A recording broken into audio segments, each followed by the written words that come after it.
Hey folks, Kevin here. Well, it's March 17th, 2020. I'm over in the work area, and today I just want to talk about the process that I go through getting the hive set for this coming season. So it's still very cold here. We've had 2 days where the bees have been out. One day where it got up into the upper 50s and the bees were all out and having lots of activity. Another day where there was small amounts of activity, and I posted a video recently showing some of that small amount of activity there.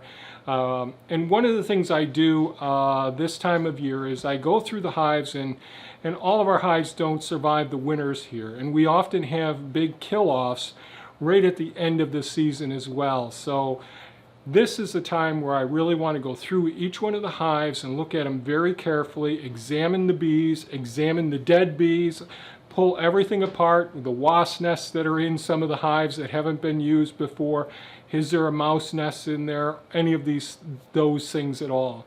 So what I started to do a few days ago was go on out and identify a hive where there were really a very strong hive all last season, that a swarm came in, pretty aggressive bees, really hardy, and unfortunately that hive had a big kill-off at the end of the season. There were dead bees all over the place in the late fall, and the other 3 hives actually had some kill-offs as well, but there were enough bees left in the colonies to survive the winter. So basically it's like doing a post-mortem examination, going through the hives and making sure we clean up the hives. So I use a Clorox and water solution to go through and clean everything up as much as possible, but also doing a decontamination, going through everything and examining everything as well. I always start off by using some GoPro cameras, doing 120 frames per second for as high a resolution as possible, at looking at the activity of the bees closely, then going to 4K 60 frames per second to get really close-ups of the bees as well, which really doesn't show up that well because of the software I use for posting the videos on YouTube, but I'm able to actually get a close examination. The process I go through is, once I see the hives that I'm going to go ahead and disassemble, I go ahead and disassemble them, bring all those materials to either outside location for their initial cleaning and examination, or I bring them in here if they're clean enough where I can do the rest of the cleaning in here. All of the components actually go through a Clorox, a dilute Clorox and water solution, and get soaked for a few hours at a time, including the top bars. So the hives we use here are Worry hives. I posted videos about the difference between Langstroth and Worry hives. These are just top bar hives, presumably designed based on what the original author thought was mimicking nature and all, and that's why I elected to go with Worry hives. The boxes are a little bit smaller, and we don't have full frames, and we don't use foundation.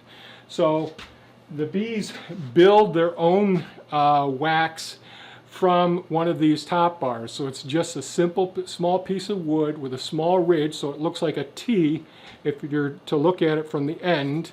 And that one part that comes off the baseline of it is the little edge that the bees start building their foundation on.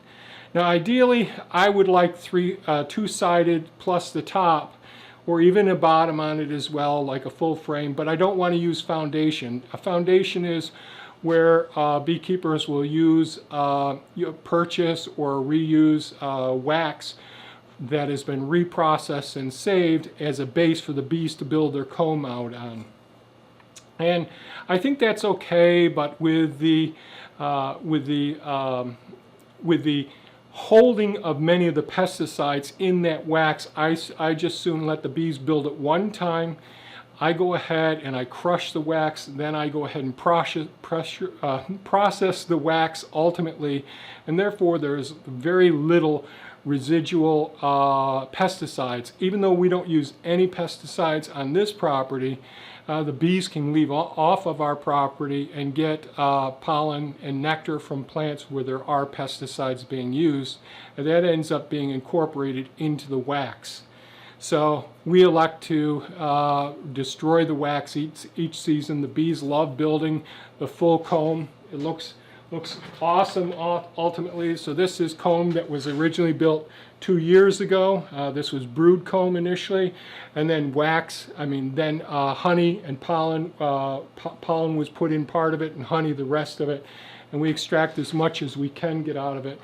The honey that we do use is, we never take honey away from the bees. If there's bees in the hive, I don't care if there's 3 boxes full of it, it's really hard to work with. I leave all of that for the bees that are there. I just keep making these hives taller and taller. When we lose a hive, then I go ahead and process the honey that's there. And I just processed these 2 boxes, and there's a little bit of honey in the top box as well. So these top bars are what fit along the very top of each one of these boxes, and they're just basically 4-sided boxes, 5/4 inch boards that are routed out to receive the top bars, and they just sit right in there, and I've got little pins to hold them in place so that they have what's called the ideal spacing for the bees to work in between each bit of the comb. The other thing that's interesting about this system, I've put little doors that we can see through glass windows and examine how the bees look and all.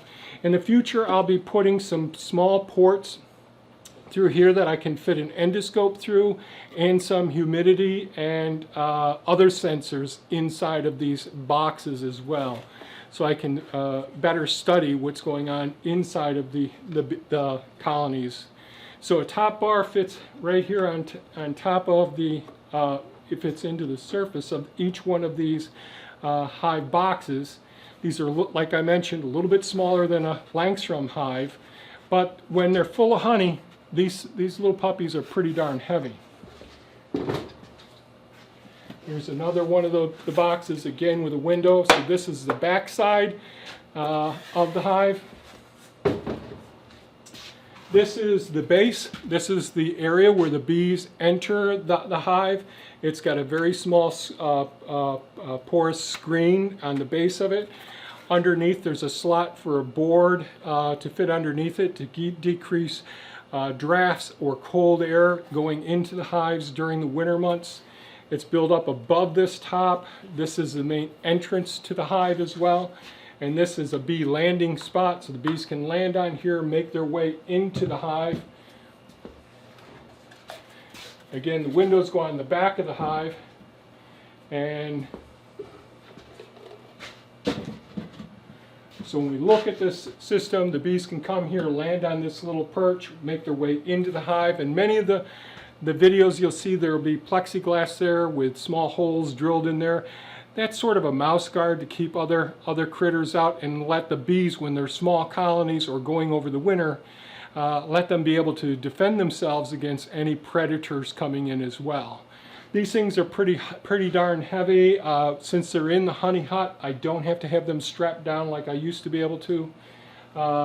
There's handles on each side to be able to pick it up, but again, they're quite heavy.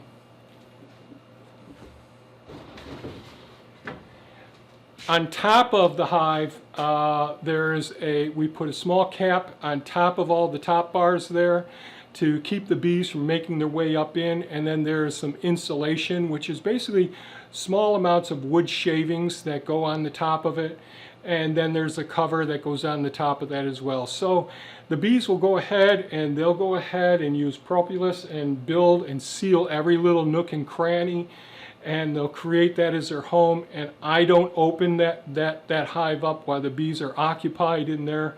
I will open up the windows and examine them regularly. I'll record what's going on with video, do slow motion capture if I can, and I'll record audio from them as well.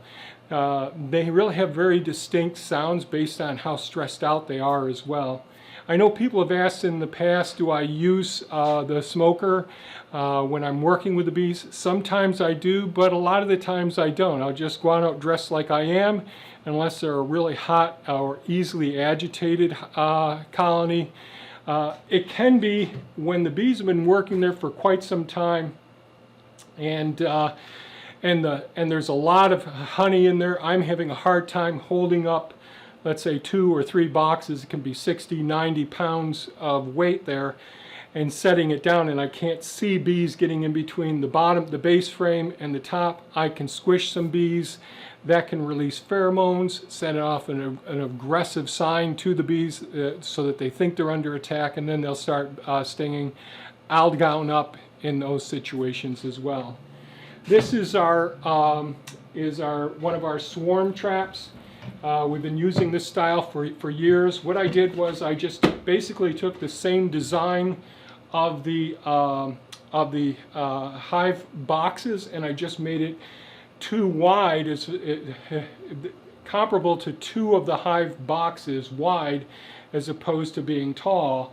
And that way I can hang it from a tree or hang it from a building. There's a small opening here in the base, and I just put a small piece of hardware cloth there for the bees to land on.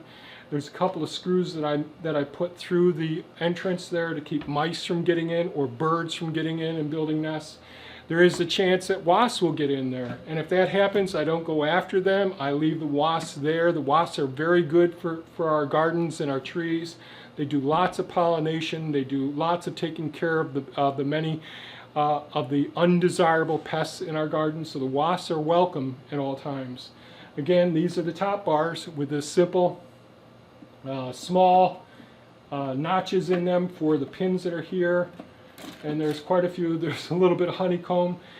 I used to save a lot of the honeycomb that the bees built on all of these top bars.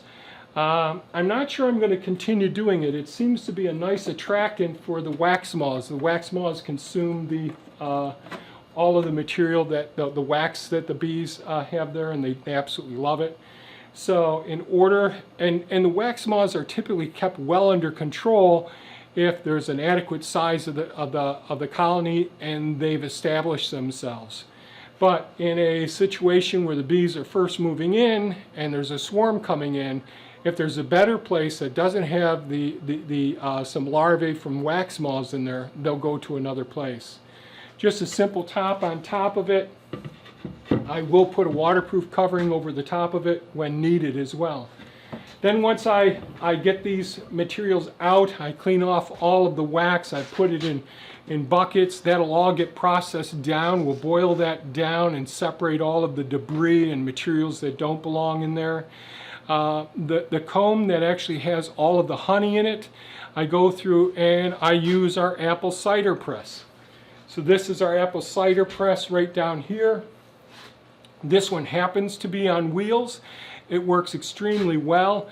The stainless steel bucket that's down there, that fits inside of a 5-gallon bucket, and the 5-gallon bucket has a small pore opening, so I can, as I'm pressing or compressing the wax that's holding the honey, the wax gets broken down and not broken down, it gets opened up, so the little comb areas where the honey's maintained, that the wax gets compressed and the honey escapes from it, goes through the holes of the stainless steel compartment and into the bucket, which I can start pouring the wax out. It's about 50 degrees in here in the work area, so the honey moves very slowly. It takes several days for me to get it. Out of this one hive, I ended up getting, it looks like 16, it'll probably be 17 quarts of honey out of it. And again, this is all pure organic, no pesticides or herbicides used here. I don't separate out. If I've got some pollen in there, that's okay that the pollen gets in there, but no bee parts or any other debris gets in there. Anything that looks like it potentially had any problems gets processed for just the wax only, and the honey gets used by the wildlife. Now, the boxes that still have some comb attached to the inner surface of the box, because the bees will build out the top bar and then attach their comb, in some cases, right to the walls of these frames. And what ends up happening is when I remove the large sections of honey-filled comb, I leave a fair amount of honey and wax on the surface, inner surface of these boxes. I leave that out by the honey hut so that when the bees emerge from their hives on these really warm days, when the warm days do come, there's more fresh honey right there for them. There's pollen there as well. So they can feast on that, and that way they clean up that honey. It's not going to waste any of that residual stuff. Then after they've had their chance to clean up the honey and the pollen there, I'll go on out, scrape down the extra wax, that'll get processed, go through the cleaning of using the dilute Clorox solution to clean them, wire brush everything down, and get them ready for this coming season as well.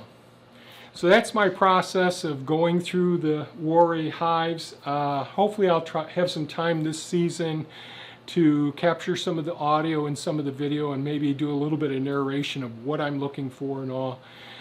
But if you're a standard beekeeper, you're not going to see me doing what standard beekeepers doing, going out and doing their typical exams, opening up the hives and looking at it. I want the internal environment to be as natural as possible. The pheromone concentrations, if I did find a pest in there, I wouldn't kill the hive. I might separate the hive to another location so that there's less chance of those bees having an effect on one of our other hives. We've never had that situation thus far. We don't have any of we haven't had any of the tracheal mites, or we have had a couple of hive beetles in the past, but the main problem that we have every once in a while are just the wax moths, and that's because sometimes I've left the wax on the top bars, and I think I created the problem myself. So this isn't for everyone. This is my mechanism that I came up with for trying to be a good bee steward and trying to learn as much as I can. Excuse me. And I still have a lot to learn as the years go by, and hopefully I'll be able to gather data and share it with you as time goes on as well. If you have any comments or questions, please leave them below. If you found this video of value, please give us a thumbs up. And certainly, folks, have a wonderful spring. Take care now. Bye-bye.